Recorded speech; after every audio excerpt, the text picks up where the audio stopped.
Hey guys, I'm 24 years old and I was diagnosed with Tourette syndrome and OCD when I was about 7 and anxiety disorder when I was about 18. For those of you who have read my blog before, this is just an extension of that, and I actually got the inspiration from someone in the UK who keeps a video diary about her Tourette syndrome and how it affects her life, etc. I also think it could be sort of a therapeutic practice, so we'll just see where it goes. For those of you who are just jumping on for the first time, Tourette syndrome is a neurological disorder characterized by involuntary movements and sounds known as tics. I've actually included a link underneath this video to the blog post where I talk a little bit more in depth about what Tourette syndrome is, so be sure to take a look at that. Today I'm just going to give you a brief update on where I am in the ever-changing world that is Tourette syndrome.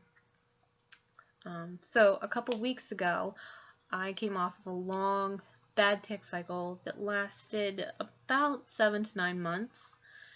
There was not a part of the day where I was not moving or jerking some part of my body or another. And about 30% of my tics were composed of vocal tics as well, which was kind of a change for me because I haven't really had a lot of those in the past, I don't know, half a dozen years. I also got introduced to having a phrase as a vocal tic, so that was something that was kind of new for me. What that basically is there's a word or phrase that goes in your head and you just get this extreme urge or compulsion to say said word or phrase.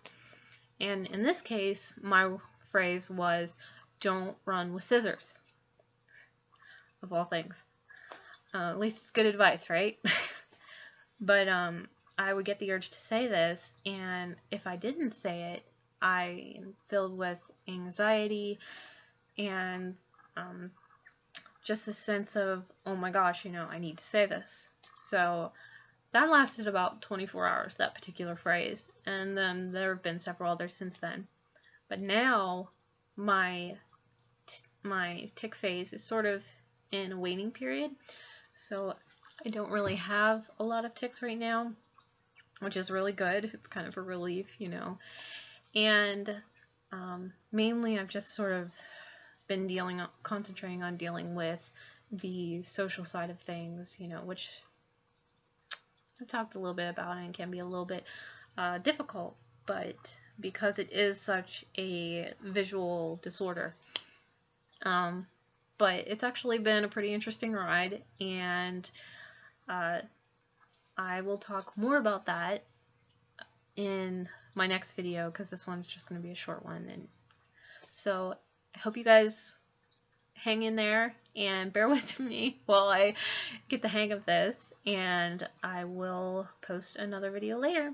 Thanks. Bye.